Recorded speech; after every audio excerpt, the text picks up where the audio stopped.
Thanks, everybody. I barely recognise myself from that introduction, but thank you very much to David and Vanine and the NZ marketing team for inviting me here today. It's an absolutely beautiful day. I feel sorry for you guys because you've got to look at me, whereas I'm looking at all you beautiful people and Auckland sparkling in the sunshine, which is spectacular. So it's great to be here. Apologise also if I've got a slightly croaky voice. I got that flight from Sydney last night that gets in at about 11 o'clock at night here, and then you get to your hotel at 12 o'clock. And then when I got there, you think, do I go to bed or the cricket's on and shall I have one more glass of red wine? And I'm quite renowned for making poor decisions in those situations. So if I'm a bit croaky today, you'll understand.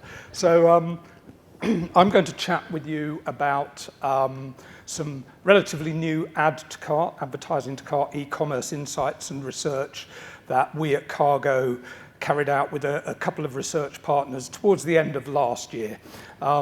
But in order to do that, I'm first going to do a bit of an intro to Kargo because it's important to know about us to understand the research. So Kargo's a 20-year-old American advertising technology company. We started out in mobile only, but over the years we've migrated and we're now a highly performant invitation-only omni-channel, so across all channels, advertising exchange. But an advertising exchange with a difference. Because of our technology, we aim to enrich every impression that we serve to ensure the best possible experience for consumers and the best possible outcomes for advertisers and publishers. We launched the business in Asia Pacific 7 years ago with just myself and a couple of others in Sydney. We opened the New Zealand office 5 or 6 years ago, and we're now in Singapore and as of this year in India as well. And the business is really built around three key pillars, with a fourth pillar developing fast, and that's really what I'm going to chat about today. So the first pillar of our business is we are a true advertising technology company. We build and own our own technology, and the background of that technology is really our supply-side platform, our SSP. And what that really means is it makes us really, really easy to trade with and very, very transparent. It allows us, the fact that we own our own SSP allows us not to charge any tech fees to advertisers. It also allows us to integrate directly with all the major DSPs. So however anybody wants to trade with Kargo, whether it's direct IO or PMP or programmatic guaranteed, however they want to do it, we provide the same white glove service however you want to trade with us. We also, that SSP also integrates directly into a whole load of DMPs. So we all know that cookies are crumbling, cookies are fast disappearing, but while they're still here, we might as well use, or you guys might as well use your own first and third party data and use our first and third party data. And so we try to make it as easy as possible to onboard that data via integrations with all these data management platforms.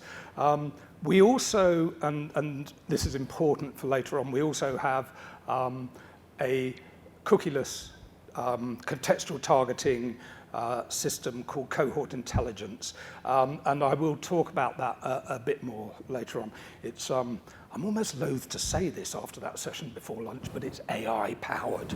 So you have to, apparently everything's AI now, so I have to be careful. I'll probably just drop that. We don't like to mark our own homework, so we integrate with all the major measurement companies so that the advertiser can assess the success of the campaign themselves. So that's the first pillar, our technology. The second pillar is the publishers we work with. We are not a network in the traditional sense of an ad network. We are an invitation-only ad exchange, and we technically integrate with every single local New Zealand and global publisher that we work with.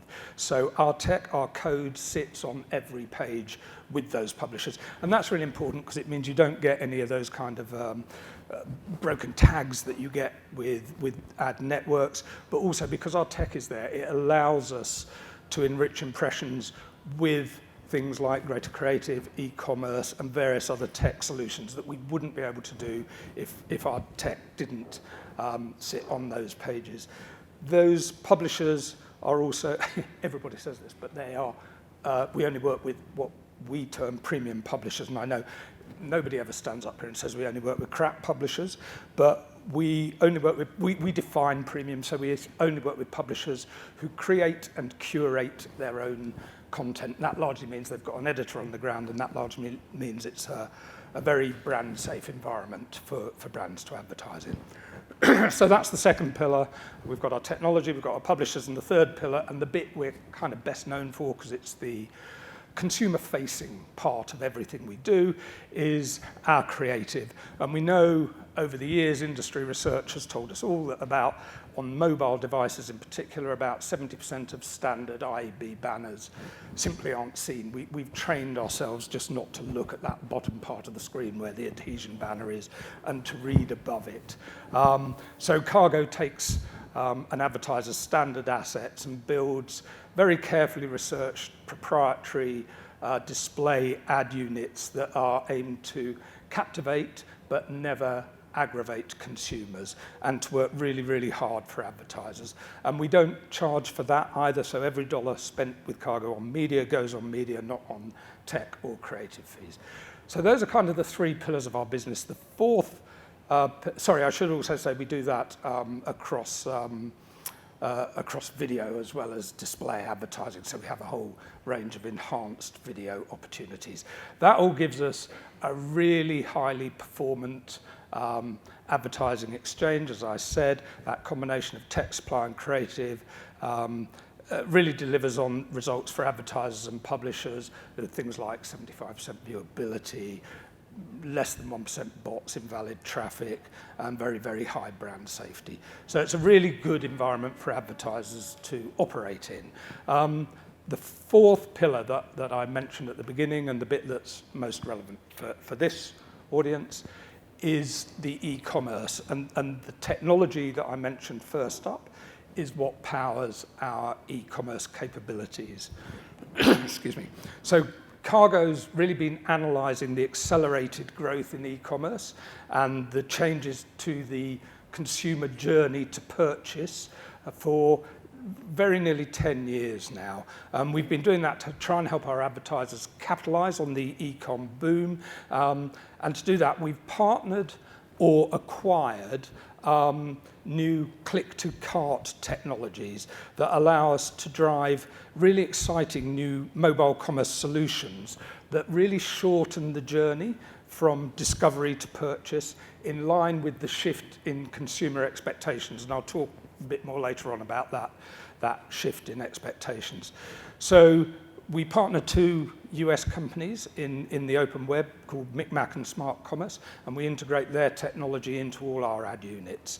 And we acquired a company about a year and a half ago now called Stitcher Ads, and that powers all our social media commerce. So we now have a range of tech that allow us to deliver frictionless delivery of products directly into a retailer's cart, straight from upper funnel branding ads. So you can literally now click on your Pix peanut butter ad, those brilliant 6-second ads. You can click on your Pix peanut butter ad and drop it straight into a Countdown shopping basket. There's nothing in between. Just click on the ad, goes into the shopping basket, and the consumer can buy it there and then, or they can go to Countdown when they return to the Countdown store, and it will be sat in their basket already. So that's what the technologies we've developed within our advertising allow right now.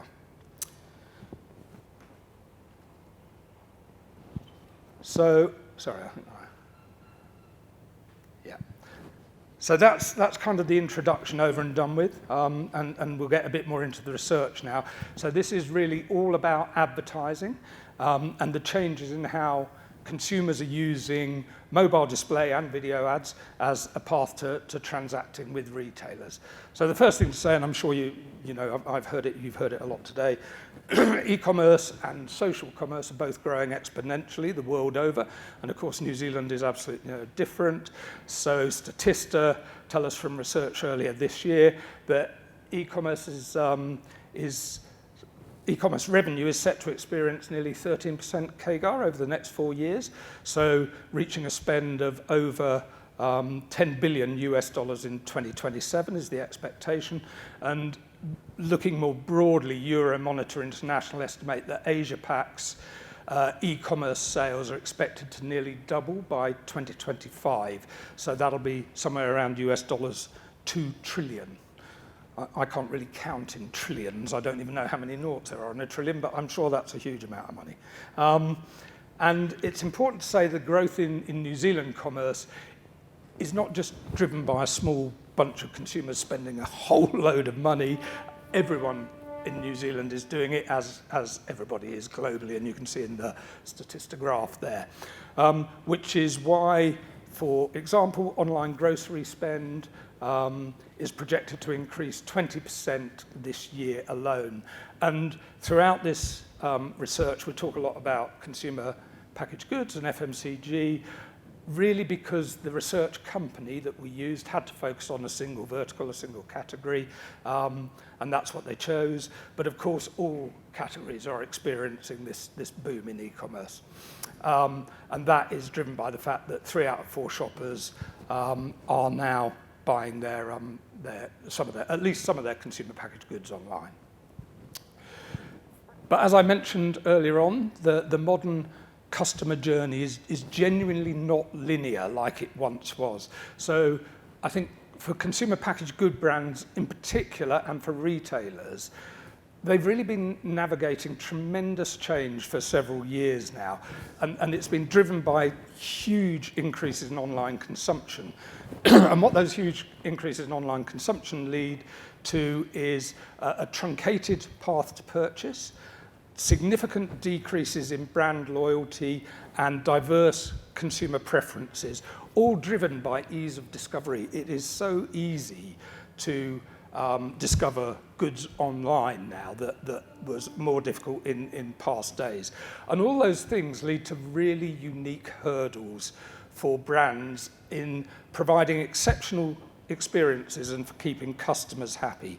So these changes in the consumer journey, that shortening of the consumer journey, challenge a lot of the more traditional data-driven marketing strategies that retailers and brands have been using for quite a long time to try and retain and delight customers and keep them returning for more to that brand. So the traditional marketing mix of upper funnel advertising complemented by lower funnel performance ads to drive clicks to a website where the consumer can browse a whole range of goods and ultimately settle on a particular product and buy it, that is eroding, and eroding very, very fast. And it's been driven largely by social media, and we've all seen it. We've all gone onto Instagram, seen the ads, clicked on a product, and you don't go to a website, you just buy it. Only a couple of months ago, I bought a tent I've never used because it looked great in the ad, and I'm sure it is great. I just need to use it sometime. And that is that truncated customer journey. You see the ad, it's a branding ad. You don't really know too much about the brand, but if the ad's working, you might choose to buy it there and then. And that's been driven largely by social media, but also by changes in technology, in open web. And brands now have to cater to that truncated customer journey because that is what the customer is getting used to and what the customer is starting to want. So whilst that truncated journey is a threat to the traditional model, it can also be seen as a real opportunity for advertisers. So today, with just a couple of taps on a smartphone, you can collapse the whole marketing funnel and open the door to frictionless buying and provide lucrative opportunities for marketers to drive both awareness and conversion in one single impression, and that did not used to exist. It does require brands to create actionable experiences right from that very, very first exposure, so it is a slightly different way of thinking, but it does create a huge opportunity for brands that do think that way. That's not to say the branding ad isn't still working as a branding ad, it's just making every impression work as hard as you can make it work. So, excuse me a second. So we wanted to, at Kargo, we wanted to challenge the established thinking a little here and conduct some new research into these new behaviors, the collapsed journey of buying direct from branding ads. So we got together with Smart Commerce, the tech provider one of our tech providers who do the click-to-cart technology, and worked with Mediascience, the global media research company, to conduct this research to better understand a couple of things. First, whether impactful ad formats coupled with click-to-cart technology can lead to favorable brand attitudes and also to better e-commerce experiences and increased conversions. And Mediascience did this by measuring attention, memorability, sentiment, genuine interactions, and purchase intent. The methodology, for those interested, Mediascience got together a sample size of 80 users, 18 plus, who were subjected to eye tracking and then self-reported surveys post-ad exposure, so once they've been exposed to the ad. And the survey element is really, really important. You know, we as an industry, the advertising industry, are obsessed with things like viewability and video completion rate and all those kind of things, whereas actually those things are just a measurement of time. They just say an ad was delivered. They don't say whether anybody actually saw the ad, really cared about the ad, what they felt about the brand or anything else. So the survey part of this is really important because it helps us to understand the outcomes and sentiments of the consumers. It's not to say the eye tracking is important as well. You know, you want people looking at the ads, else nothing happens. But the survey post ad was an important part of the research. So Mediascience tested 2 Kargo exclusive made for mobile ad units, the Venti and the Breakaway, it doesn't really matter, with click to cart, that frictionless delivery straight to the cart with that call to action. And they were tested against 2 similar sized IAB standard adhesion and MREC banners, and those had click to site calls to action in them. And the aim was to determine how much attention those Kargo shoppable ads garner compared to standard display ads. And as I say, we tested 2 different cart flows as well. So Smart Commerce have 2 cart flows. Click to cart direct, which is the one I said, where you just click on the product that puts it straight in a Woolies basket, and what they call shopper's choice, which you click on the ad and it will give you a choice of up to 5 retailers, and you can choose your retailer of preference, and then it drops it into that basket. And ultimately, the Mediascience goal here was to quantify the value of shoppable ad units versus standard banners that click to site, and identify whether specific cart flows or ad formats are more effective drivers of conversion, and then obtain consumer feedback on the overall e-commerce experience. And I'll keep it very top line here for the sake of brevity, but we have the whole white paper or a presentation on this that's available to anybody who would like it afterwards. If they just talk to, there's 3 of us from Kargo here today, if they just talk to any of us guys, or ask David and the NZ marketing team, we'll make sure you get a copy of that. So the first thing, as I said, that Mediascience measured was the visual attention, the eye tracking. And in this, both the Venti and the Breakaway were looked at, actually had eyes on them for nearly twice as long, and also received nearly, actually over double the number of fixations compared to standard ads. And fixations, which are sometimes called look back, so when you look away from the ad and look back at it, are really important because we know from previous research, Kargo is a very research-heavy business, and we know from previous research and from what analysts tell us that fixations really drive brand recall. So having said that, perhaps unsurprisingly, this increased visual attention to the made-for-mobile ads leads to much, much greater memorability. So both of those high-impact Kargo ads scored around 2 times higher on all 3 stages of memory, whether it was unaided recall, aided recall, or brand recognition, than the standard banners. And that comes from the survey element post-click. And the detail of that memorability is there. You can see the difference in recall between high-impact ads and standard banners. And this is the stuff, obviously, that all you marketers in the audience care about.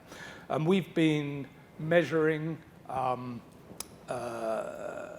researching attention and resulting brand perception with the likes of Nielsen, Mediascience, and Adelaide, who we partner with on attention, for about 7 years now. And the results have been very, very consistent with these made-for-mobile ad units, high-impact ad units, getting around double the visual attention and generally somewhere around 3 times the number of fixations as standard banners, which leads to greater memorability, recall, and recognition. So it was very good to see this research reinforcing previous studies.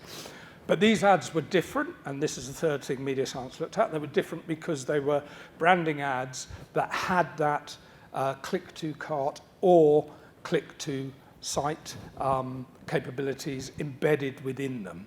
So what impact did the click-to-cart element have versus clicking through to site? Well, nearly 3/4 of consumers had a really positive attitude to brands using click-to-cart activations. And also, quite interestingly, after users had interacted with the shoppable ads, the click-to-cart ads, that positive brand attitude rose. So they really enjoyed that experience of being able to put a product straight into a cart.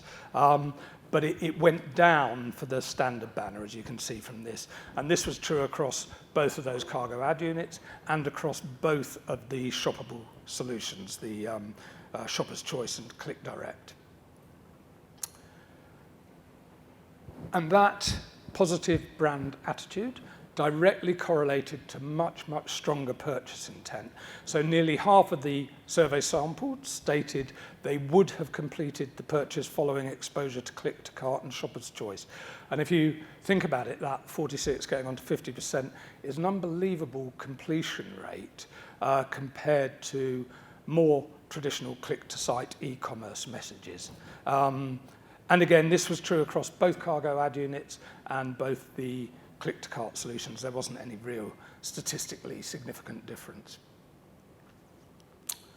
A few comments from the sample group that echo their favorability towards the tech and why that helps them to feel so positive towards the brand involves. You know, things like it simplifies the purchasing process, convenient and quick, and a one-stop shop.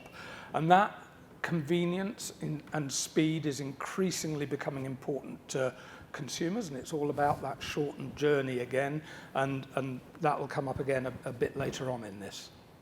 And then the fifth element looked at context. And as advertisers, marketers, and people working in the industry, we have known the importance of context in brand advertising forever. I think about 2 years ago, a guy called Professor Martin did a very large research study called the Halo Effect, and that examined the impact of advertising within premium publisher environments. And they found in that research that whilst things like viewability and less invalid traffic and all those kind of things are very definitely significant drivers of higher impact, the single most significant driver was the halo effect of great creative being seen in the right environment. And that drove 67% greater brand lift greater brand lift overall in awareness, purchase intent and consumer action in that study. And that's a pretty consistent message as well if you look at other studies. But the interesting thing about this research, I think, from Mediascience, is we can actually really see that context is not just important in branding, but it's equally important factor in users' purchase decisions. So consumer packaged goods in brands in recipe sites, for example, achieve double the conversion rate by being in the right environment. So context is key for purchase intention as well. And you can see some of that data broken down here, and it reinforces the statement from the previous slide that contextual relevancy is essential. And earlier, some of you will remember I mentioned cohort intelligence, which uses those AI algorithms to identify the most effective contextual environments for reaching and targeting audiences at scale and drive campaign performance. And it's easy to see how, with click-to-cart technology, those contextual environments are really, really important. I thought it was quite interesting to note as well that even in other less contextually environments, so environments like where you're reading the daily news, less contextually relevant for a consumer packaged good, but the click-to-cart technology always drives greater purchase propensity than the standard banners, even those less contextually relevant environments. So the results are here. You know, the Kargo high impact made for mobile ads are getting around double the visual intention and brand memorability than standard ads. So that's checking all the right boxes from a brand perspective. And consumers have 70% positive brand attitude after interacting with the click-to-cart, and 60% higher purchase intent with the click-to-cart technology compared with clicking through to a site. And very importantly, context is king when considering where to place your transactional branding ads.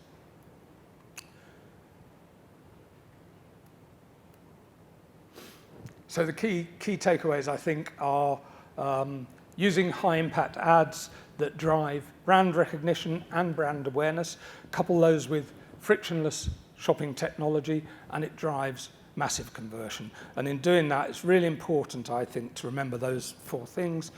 Purpose-built, made for mobile creative executions work twice as hard as standard banners. Personalizing the post-click experience is really a must. Quicker, more convenient user experience definitely drive purchase intent, and ads within contextually relevant environments very strongly influence buying decisions. And actually at the end of last year, shortly after we brought this research out, the IAB in Australia, the IAB and Pure Profile, released an e-commerce report there as well that said, the headline of that said that convenience and value for money will be key to brands weathering imminent economic downturn. And within that report, 77% of respondents named convenience as the #1 reason for purchasing online. So we would say deliver convenience. We know that the consumer e-commerce journey is changing. How we explore and buy new products has migrated from the old days of browsing the physical aisle to browsing retail websites, and is now increasingly about buying directly from a branding ad without having to visit a site at all. We aren't suggesting from this research, and Mediascience are very careful to say this, that click-to-cart is going to be the death of the traditional marketing model. It absolutely won't, but it might be wise to try and test a certain amount of click-to-cart frictionless advertising within that more traditional marketing mix. And I should issue a final caveat here before I go. Kargo has not currently launched this technology in New Zealand. However, we are doing so now. So we haven't worked with any, we work with brands and retailers in Australia and all around the world.